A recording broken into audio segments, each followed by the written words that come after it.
Welcome one and welcome all once again to Never Mind the Buzzcocks. I'm Natasha Kopinski and I'm not wearing any pants. No, I fooled you. Actually, I'm Stephen, really, and this is QI, though I'm not wearing pants. Tonight, we're playing footloose and fancy-free with the facts as we filter the fabrications of fakes, frauds and fakirs. Let's meet our four finagling fraudsters. We have world heavyweight boxing champion Sean Locke.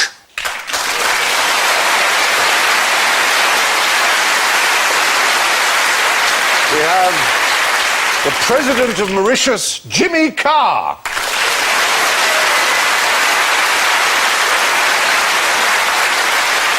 His identical twin sister, Marcus Brigstock.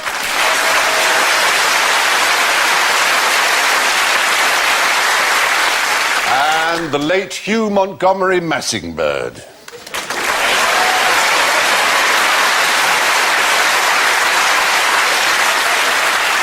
All right, now you might like to reveal who you really are. But before I sell you all, thank you, you can bring that down. Thank you very much. Before I sell you all a pup, let's hear your suspicious noises. Sean goes...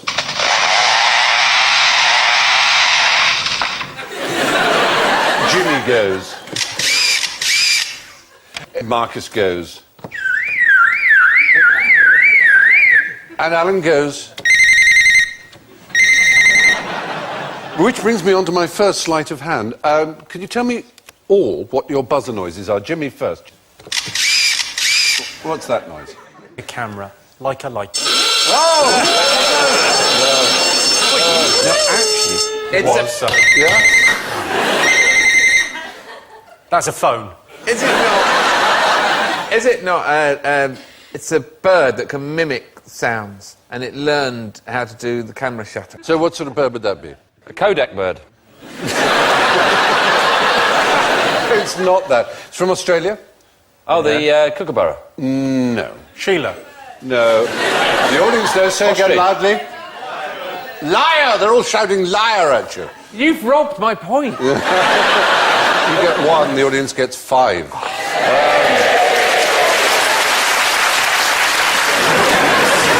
Jimmy's buzzer was indeed, in fact, a specific breed of lyrebird called the superb lyrebird. It can mimic anything. Almost anything. I'd make it woof. How brilliant would that be if you had a bird that woofed? It's, I'd get it to do limericks. it does dogs. I'll probably get it to do Bill Oddie. Surely that should be a bearded tit, if it was any better. You're thinking of Rory McGrath. Yours was a superb liar. Marcus, let's hear yours. It could easily be a builder, couldn't it? Seeing a lady go past. But it sounds like a car alarm. Yeah. Thank you for joining I in. just wanted to see that happen. That wasn't... Yeah? Lyrebird. Yes! He's right!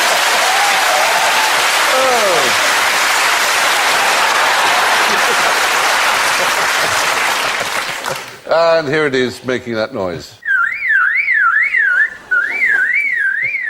It's lyre, incidentally, L-Y-R-E, not... I knew that. Not... Would I have got a point if I'd said that? No. Because its tail is said to resemble the shape of a Greek lyre, the plucking instrument, a lyre. And let's hear your buzzer, Sean, if we may. It's a lyrebird.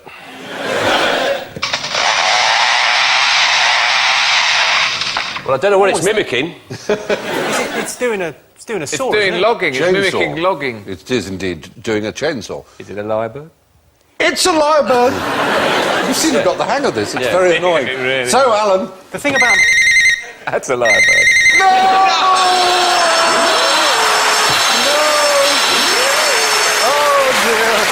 Even as I said it, I knew it wasn't. Even as it was coming out of my story of my bloody That was life. a telephone. Yeah? Couldn't you tell? No, I thought... Ironically, Alan, the big siren that went off there was a lyrebird. I can't see that bird surviving for much longer if it's doing impressions of the chainsaw that's coming towards it. I can do chainsaws. How does it benefit it in the wild? How does it benefit being able to mimic the noises of other things? It does a lot of kids' parties and a lot of... It seems to be a useful mechanism for it, and for other birds like parrots, as we know, and minor birds, and something called the drongo. The drongo imitates the alarm calls of other birds, and cleverly it knows which birds it's with, and only will do the alarm call of the kookaburra if it's with a kookaburra, say. That's clever, but it's also an insult in Australia to be called a drongo. Do you know why? No, I wish I did. I've been called it several times by an Australian friend of mine. It is actually, it's the proper name for a bird and always was, but in the 1920s there was a racehorse called Drongo, who seemed to lose every single race that he was put in. And so in Australia, I was doing hurdles the word at the time. Drongo... You don't get any horses called Fred, do you? Or Sam? Gerard? Gerard? Brigadier Gerard, even. There was one called Simon in the Grand National this year. Just Simon? Yeah, that had my 40 quid. Simon the horse. Usually not anymore. Dog food now. There's one called Eric in a joke.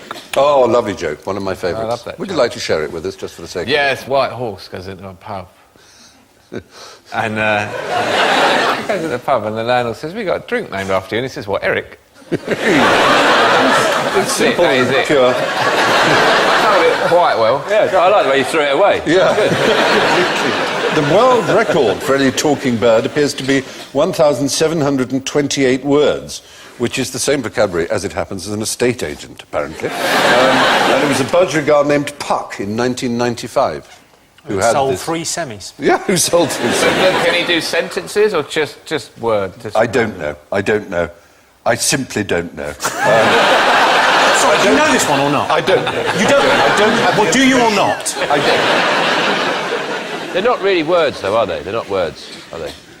What aren't? Well, when birds say words, they're not words. They're noises. To our ears, they are. They sound like... You know, people want to learn to talk to the animals, don't they? People say, "I'd like to talk to the animals." It would actually be quite dull, wouldn't it? Talking to animals, what you do, just got Eat up, grass. got some food. Grunt and squeak and squawk with Didn't the get animals. killed. It's turned out all right. Got out of bed, shat right next to the bed, got back in the room. It's the sort of thing they do. Yeah, disgusting. You're right. Anyway, moving on. The first 3 were, of course, all the work of the finest fibber in the forest, the superb lyrebird, which can imitate just about any sound it hears. So now, what was unusual about the pig-faced lady? She had 8 tits. As well. She wasn't really a lady, she was a pig. Yeah, if that's her, that is a pig. No. There was a very famous... In fact, there were a number of famous pig-faced ladies in the 19th century. To be a curiosity in a tent and Thank you. That's it. Say that again, so the ladies and a gentlemen... at home can curiosity in hear. a tent. Exactly right. It was My a favourite sort of curiosity. Yeah. Tented curiosity. tented curiosity. It was a big draw in the 19th century for people to go pay money to see the pig-faced lady. The thing I always think about those freak shows is, rather than pay Yeah. to go to the tent, why don't you just wait till they finish work and they go down the shops? You don't get all the build-up, though, do you? If they're just down the shop, you don't get someone saying, "Prepare for the wonderful..." Oh, she's just buying biscuits. Yeah.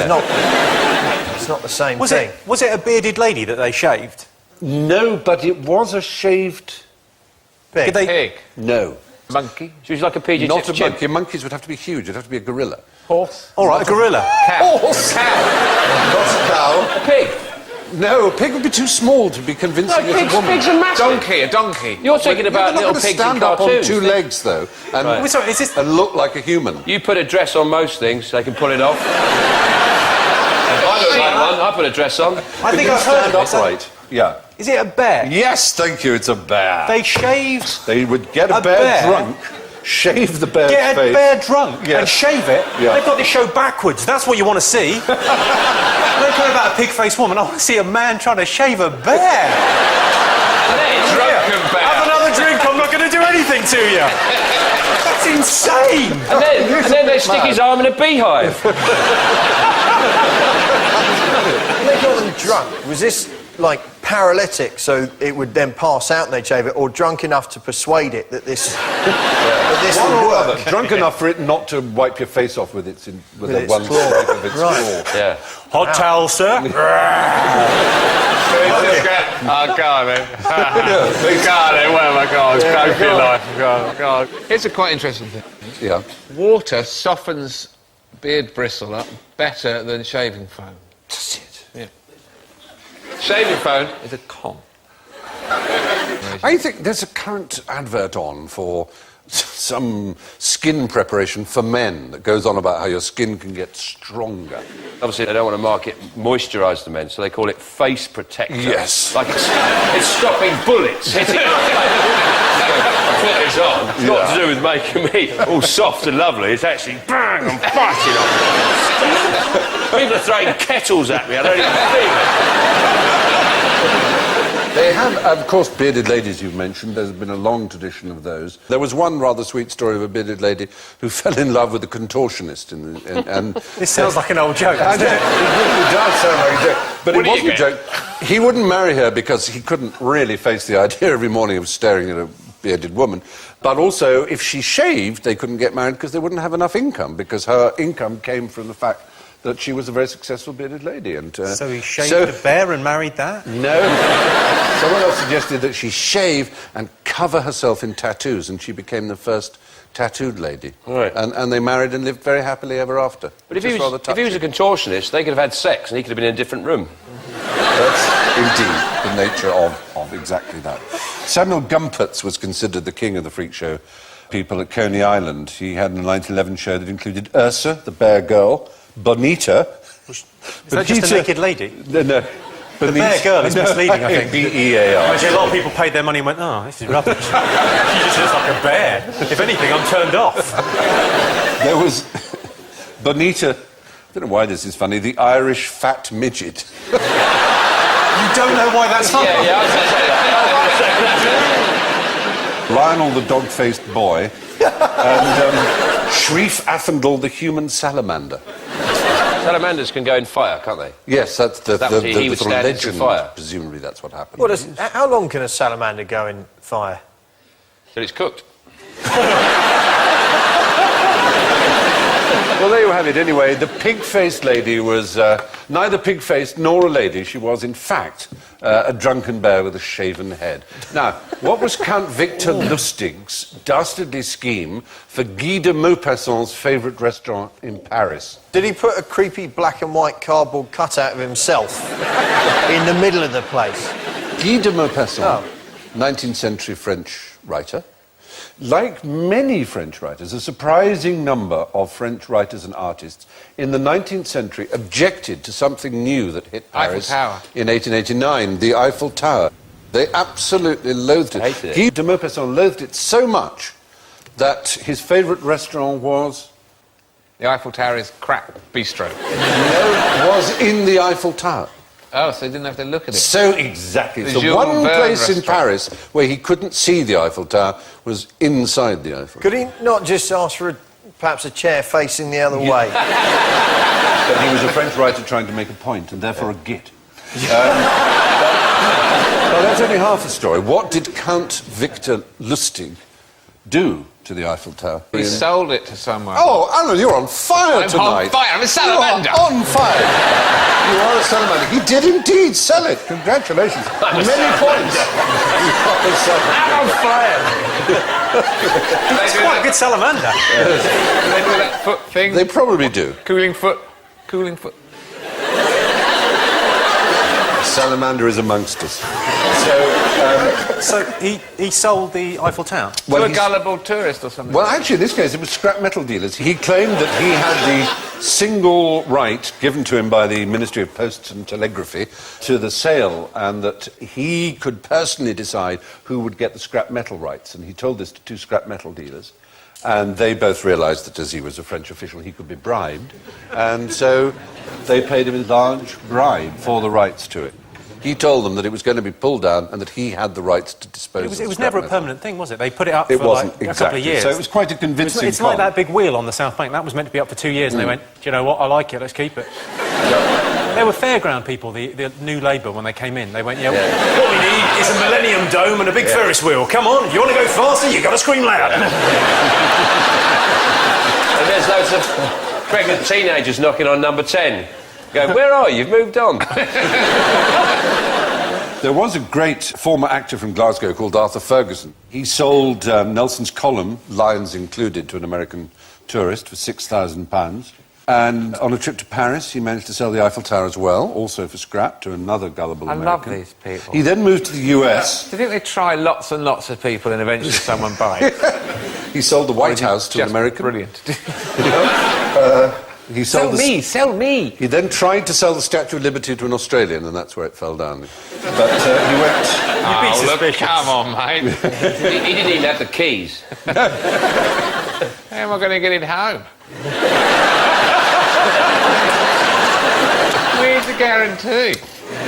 But in case we think this is something that's gone away, only this year, 2008, ladies and gentlemen, as we go, two businessmen called Terry Collins and Marcel Buchhorn were conned out of £1 million by an unemployed, bankrupt lorry driver named Tony Lee, who claimed to be acting for the real owners in the sale of the Ritz Hotel. And they paid £1 million for a sort of down payment on the Ritz. £1 million. Now, what kind of animal might be interested in buying some snake oil? I have some here. Yes. Pig-faced lady. Good point. Is it made from snakes? Yeah. The oil of a snake. Oil from a snake. I imagine you just wring them out, they're quite long. Yeah.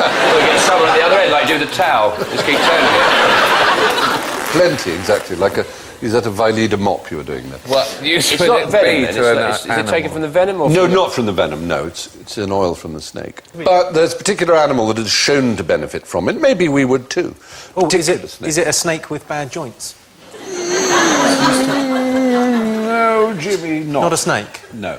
What do we mean by snake oil when we use the phrase these days? It means it's something that's not what it says it is. It's a con, it's a fraud. Yeah, it's sort of patent Snake medicine. oil salesman. In the 19th century, when the Chinese arrived in America in large numbers, they used it as a kind of potion or health thing amongst themselves. And the snake oil salesmen, as it were, had their own nostrums, their own tonics, and they dismissed snake oil as precisely what they said. You know, don't listen to people who try and sell you snake oil, this is the real stuff. But in fact, the irony is snake oil has been shown to be rather good, particularly Chinese snake oil, because it's full of omega-3. And on mice, it's shown that it's improved their ability to negotiate mazes and strengthened their muscles and increased, they can In swim real life, better. of course, they're probably not in mazes. No, in real life. They put Put them it. in mazes and say, look, they're better at getting out of mazes. And they're just going, go out of the maze and stop giving me the stuff to drink. The idea of saying to mice in nature, yeah, what you want is eat more snakes. The mouse is going, yeah, the thing is... Yeah. They can be a bit aggressive. Yeah. I'll tell you what, I'll get this one from the inside. The most famous woman's face, some believe, in the 19th century was a woman called Lydia Pinkham, who was responsible for a very famous patent medicine called her compound. No, is that where Lily the Pink comes It's from? where Lily the Pink comes from, the 60s song by The Scaffold. And it's her vegetable compound. It was a huge success, and her face was on it. And, of course, most of these things had alcohol in, which by the early 20th century meant they were very popular in Prohibition. It turns out, ironically, that snake oil empirically has been discovered to be good. At least for mice, it comes from the Chinese water snake, and it's a source of omega-3, highly healthy acid. Now, let's move on. Describe the scandal of Mrs. Pankhurst and the rhubarb jam. Pankhurst, she was a virgin now. Suffragettes and jam. We don't say suffragettes anymore, we say favours the flatter shoe. Did she make her own jam? Pankhurst's own rhubarb jam? Well, no, but actually in the 19th century and the early part of the 20th century, there was an enormous industry involved around making fake jams, would you believe? Fake jam? Fake jam. There was a particular kind of jam that was very popular but rather expensive for ordinary people, and so fake versions of it were produced, and it was a particular fruit jam. Strawberry. Raspberry. Raspberry is the answer. Raspberry is very popular, very, very popular, but rather expensive. So instead, people used rhubarb was your best shot. Your worst shot was sweetened turnips. And, as Marcus said under his breath there, I caught it, yes, they did put wooden pips in, not real pips, but fake pips. Lovely wood. In order to make it look more like... And, so, this is why it gets so weird, so prevalent was this habit of making false raspberry jam out of sweetened turnips and rhubarb and adding the wood bits, that there was a trade of making little wooden pips. And it was sweated labour that Mrs. Sylvia Pankhurst, one of the leading women's movement people who, fought for votes for women and rights for women and so on, that she made an enormous fuss about this and indeed opened her own jam factory during the First World War, selling real jam instead of this. It does sound like a euphemism for something else. Yeah, she's opened her jam factory. You're a very disgusting young man. I just think it sounds... quite wrongly. I like the idea that you could have a job as a pip maker. Yeah, I know, that's exactly what a pip maker. 5 years apprenticeship. Making pips, starting with great big pips like that, making it smaller and smaller. And being very badly paid at it. Anyway, that was... Presumably they got away with it if it lasted that long, so it must have been raspberry-ish. I guess. It was sugary, it was sweet and it was red. What do they call jam in America? Jello. Jello. Jello. No, they don't. Jelly. I want some jam. Jelly.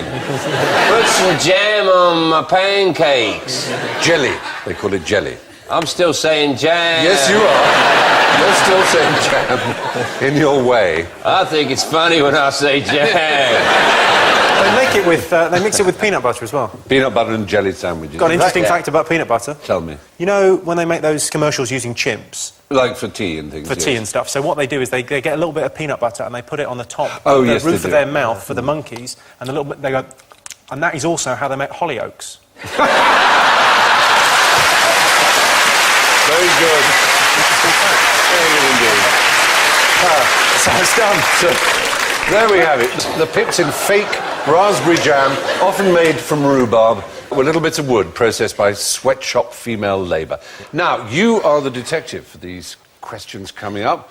We all think we can spot a con, but tell me how you would have dealt with these situations. You become suspicious of 3 buxom young women who are coming out of the telephone exchange carrying heavy suitcases and jangling. Where is the jangling coming from? Is it coming from A, the telephone exchange, B, the suitcases, or C, their bosoms? D, my trousers. Right. And we're in Miami in 1950. This was a very well-known scandal at the time. These women were responsible for the money that got collected from the phone boxes. And their job was to put the money into these counting machines. And they worked out that as long as they stole the money before it went into the counting machines, the phone company had no idea of how much money there was. So they would take money and put it into their breasts and then put it in the counting machine. Once it's in the counting machine, it's accounted for. But over a number of years, no one quite knows how much they got away with, maybe hundreds of thousands of dollars in their breasts. And eventually they got found out. There we have a picture. It looks like she's gone to a really bad strip club. People have only got change. There you go, love.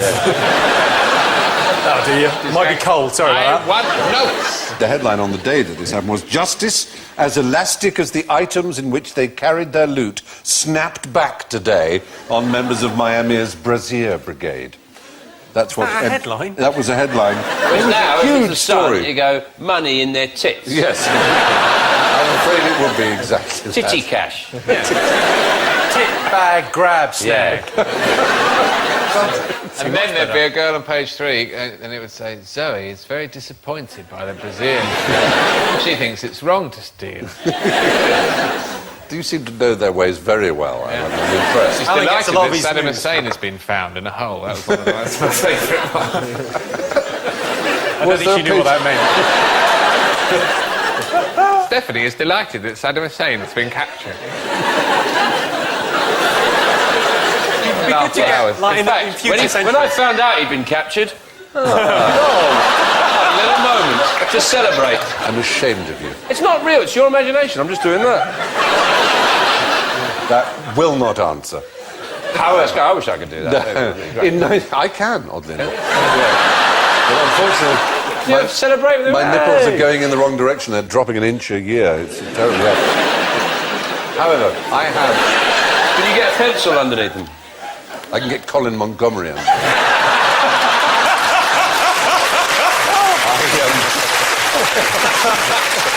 He must have been livid about that.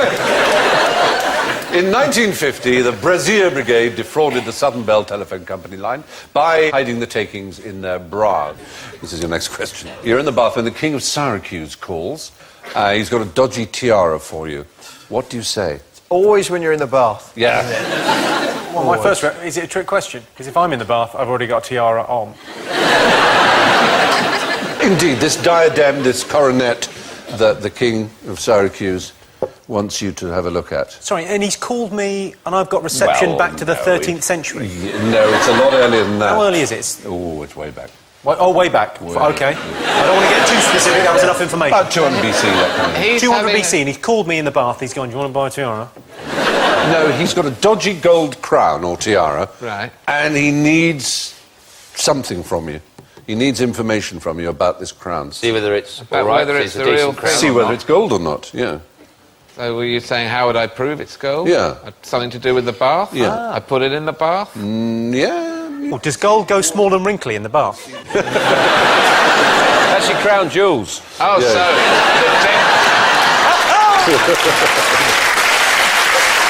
There's something to do with the density of it? And The density of gold is unique to itself, so that if you had two crowns that weighed the same, you couldn't tell whether one was gold or not just by their weight, even if they were the same size.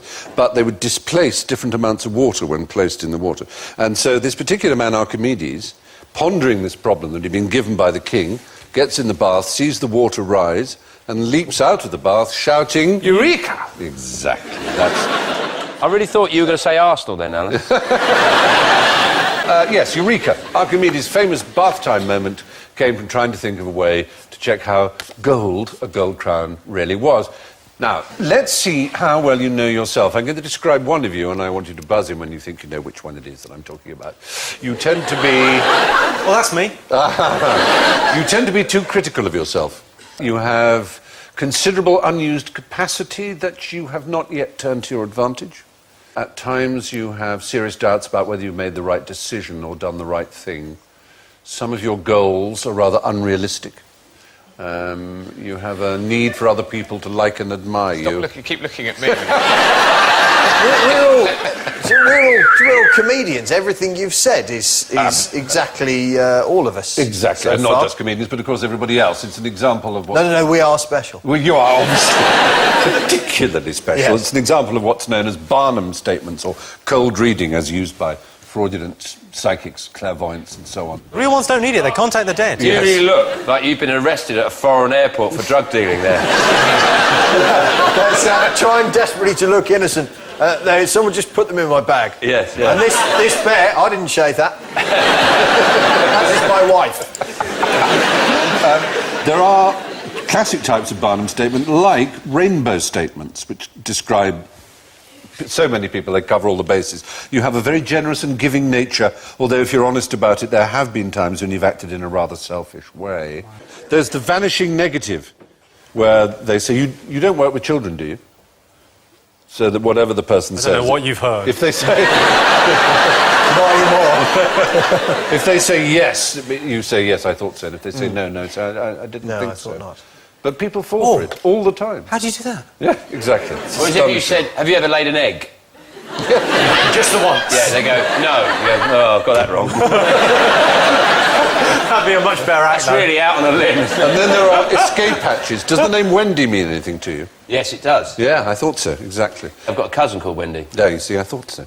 I thought so. Imagine if I And of had course, though, what if you would say happen no... then? Say it to Alan. If you say... Have you got a Wendy in your life? No. You will have very soon. There is... Sorry, I'm you getting realise- a Wendy. There will be a Wendy. People have just tuned in from Living TV going, no, it's the same show.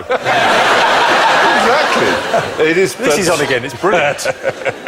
They're actually called Fora questions as well. There was a man called Fora who died in 2000 who was a sort of psychologist and so on. He got his students to mark out of 5 various statements that he gave for each one of them, and they were, of course, all identical. I'm going they all on the got road the same with this. one. This sounds fantastic. Because they do tour round. I've been doing a tour, and they're all these people sell out the same venues. They're all in huge venues going, yeah, I'll tell you, oh, your mother says she's happy now. They never go, oh, she went to hell. Yeah, she went to hell. Turns out, wrong and your mum. She loves it. She's actually married the devil. They never say that. No, they tend not to. Yeah, but I will. Fora effect, or personal validation fallacy, is a technique used by astrologers and fortune tellers and other liars to create apparently specific, but in fact almost universal statements. Some things are obvious trickery, though. What's the trick behind sword swallowing? Wipe it first. Yep.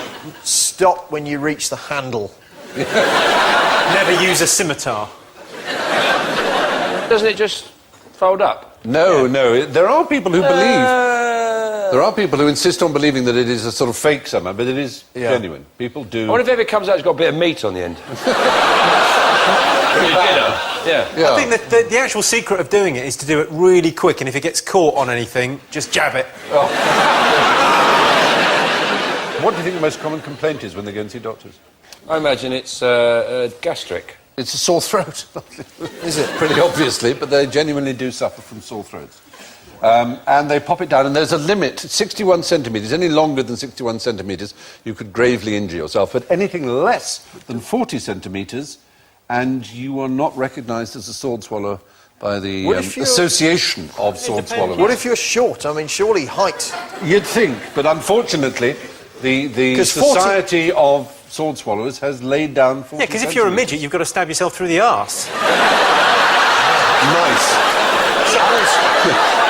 Try and swallow a short rock. I mean, how do you not just gag immediately? That's the point. If there's a trick to it, not a trick to it, but the secret of it is you have to learn how to overcome your gag reflexes, the first thing. That's a very horrible, hard thing to do. I have that with that's why I can't wear contact lenses, because I actually gag when I touch I my think you're eye. putting them in wrong. Do you? Yeah.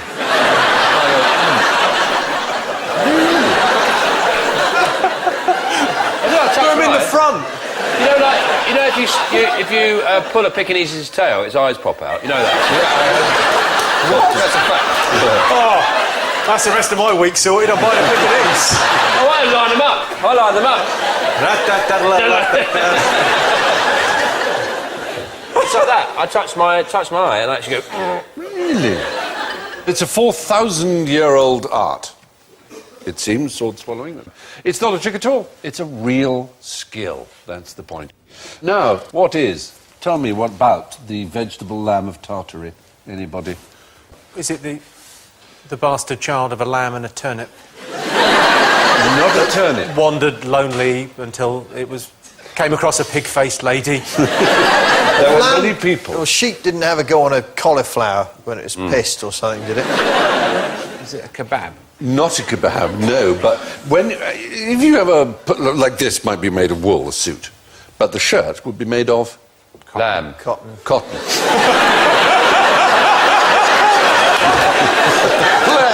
Bless you, Sean, for trying. Cotton. And there were a lot of people who thought the idea, and indeed if you've ever stood in a cotton field, you can understand it, thought the idea of a plant that exploded with that kind of fabric was just ridiculous, and that it must really be a sheep plant. And so was born the legend, which was much... There you see drawings of it. And that was believed by some people to exist. But then when you consider in the 16th century, as people were discovering new animals, some of them astounding, and new plants, that is by no means as odd as some of the things that nature does throw up. I think that's sort of the equivalent of creationism, isn't it? People going, yeah, that's probably how it happened. Yeah, exactly. One moves to the Might other. just have wandered on top of that plant and then it grew really fast. It's a very surprised What's Tartary? Tartary is the sort of Far East, where the Tatars come from, sort of Mongolia area. Really. Is that where cotton comes from? No, Where tartar sauce think comes from it's in where it Birmingham. comes from. It might be. I thought a Tartary was a brothel. Very good, a Tartary. But the vegetable land of Tartary came from nowhere. It was believed to be a cross between a sheep and a plant, and was used to explain where cotton came from. And so we reach the toast of con men, fraudsters and swindlers everywhere, general ignorance. What's New London Bridge doing in Arizona? Yay. It was bought as a tourist attraction. And it's the third most popular tourist attraction in America. And it acts as a dry way of getting across some water. That sounds pretty good to me. Nothing's gone off. What's No. Sometimes the obvious answer is the truth. Is it true that they thought they were buying Tower Bridge?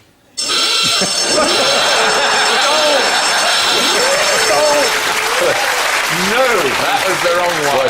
It was a man called McCulloch of McCulloch's Oil who bought it, and he bought it after much negotiation, and indeed there are photographs of him looking round it and working out how to transport it, so he knew perfectly well what bridge he was buying. It was called New London Bridge because the old London Bridge had been crossing the Thames at that point for how long?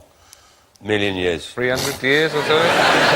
Since the time of the dinosaurs, they built it. 600 years. It It's big enough for a blue whale to go under. It held good for 600 years and was covered in shops and buildings. It was much quicker to get a ferry across than to try and walk across the bridge. It was so filled with entertainment and shops and all. I want a bridge like that again. Pubs. I know, isn't it wonderful? I wish it was still like that. Anyway, Robert McCulloch, his name was, he took New London Bridge to Arizona to promote his new settlement at Lake Havasu, where it's been a huge success. Contrary to the myth, he never thought he was buying Tower Bridge. A lot of what we eat seems to be faked these days. If I send you down to the shops for some butter and they don't have any, what could you get me instead? Some beer. Get some beer. Yes, you could, but instead of Margarine. butter... People get margarine. Yeah. You can't palm me off with margarine, I was about to say, but that sounds rather weird. You can... no, you can't. You literally cannot buy margarine in England anymore. Can you get it on the internet? Possibly, but not from Britain. There's dodgy there may margarine be. sites. Yeah. The UK Spreads Association. They used to be called the Margarine and Spreads Association. We would like to make it clear, their spokesman told a startled QI researcher, we would like to make it clear that there are no brands of margarine on sale in Britain today. Is it because margarine contains... Change the name. Because it contains 80 to 90% fat. Its natural colour, margarine, is Blue. white, in fact. And in America, the dairy industry was so horrified by it in the 19th century when it was invented that they had various laws insisting that it not be coloured yellow to look like butter. So it stayed white, or indeed in some extreme states where the dairy industry was very powerful, like New Hampshire, they insisted that it be coloured red. So it really put people off spreading it on their toast. Now, how many commandments are there? Oh, Yes. are we talking about the commandments that God dictated to Moses on Mount Sinai? Yeah. Literally none, never happened. I'll go along with that. How many are there in the Bible? Oh, yeah. Well, now you see I've buzzed, but I fear if I said 10... that might happen. I think the Catholic Church have just added some new ones. No, I'm talking about the original... The original ones. 9. 8.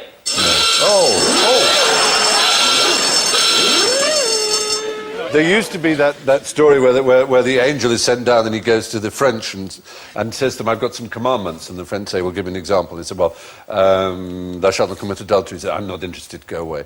And goes off then to the Germans and says, look, I've got these commandments I'm trying to shift. And the Germans say, what do they say? He said, well, for example, thou shalt not kill. I don't think so. He goes to the Italians and says, look, would you like some of these commandments? What do they say? He says, well, here's one saying, thou shalt not steal. Go away. Then he goes to the Jews and says, like, I've got these commandments. How much are they? They're free. I'll take 10. It's quite interesting, if you look at the Ten Commandments, thou shalt not kill, which should be the major one, really. It should be at the top. Comes in about number 5. It's got quite low billing. And it should be in bold, shouldn't it? Do you think that's the important? The other stuff is just like nicking, staring at other people's wives or boyfriends. In the list of those commandments that were taken down from the mountain, there were actually 14 in both Exodus and Deuteronomy, not 10. But in Exodus, generally speaking, there are 613 commandments, including the really important ones that should be, as you say, put in bold, like, you shall not suffer a witch to live, or you shall never vex a stranger. Well, this show should be taken off. Yeah. Whomsoever lies with a beast shall be surely put to death. Well, especially when it rolls over. Yeah.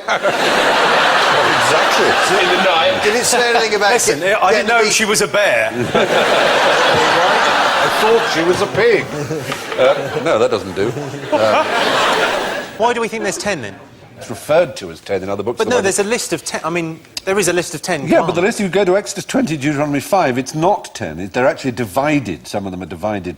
Doesn't mention anything about smoking, does it? It doesn't. It doesn't. Where can you Just smoke say, now? Be good. If you can't be good, be lucky.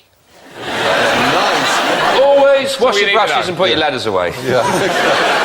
So anyway, in the book of Exodus, chapter 20, there are 14 commandments. If you include the rest of the book, we get up to 613.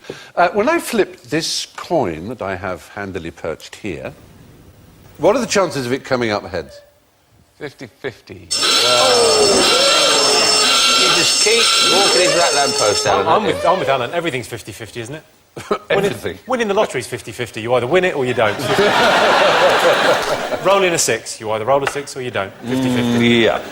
Naturally tossed coins obey the laws of mechanics, and their flight is determined by their initial conditions. And it's been discovered that if a human is flipping them, as opposed to a machine, and you do it thousands and thousands of times, rather than exactly 50-50, it will actually be 51% the one that's upwards, in this case heads. I bet that if you did it 100 times, it would never come down 51-49.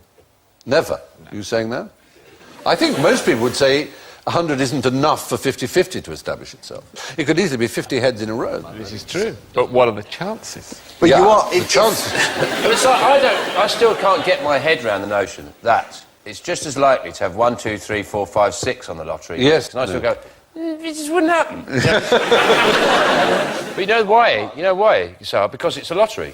Yeah. I mean, the clue's in the title. It is, And after all that, I hope you believe me when I tell you that that's all we have time for. Our 100% guaranteed, authentic winner this evening. Wow, this is so close. It's very exciting. With minus 16 points, it's Sean Locke. Thank you. This is a night of first. Still as sound as a pound with minus 18 is Jimmy Carr.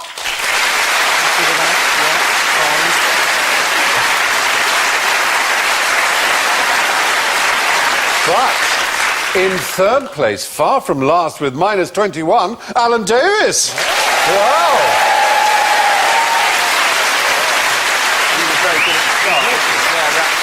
You probably think you know who is coming last. I will tell you, in fourth place with minus 26, it's Marcus Brigstock.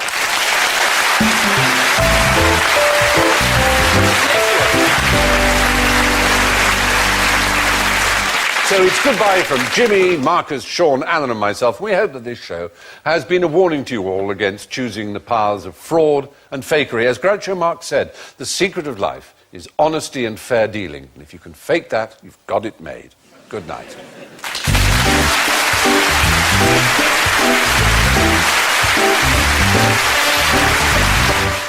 Press the red button now to see exclusive coverage of the Elbow and BBC Concert Orchestra recording at Abbey Road Studios.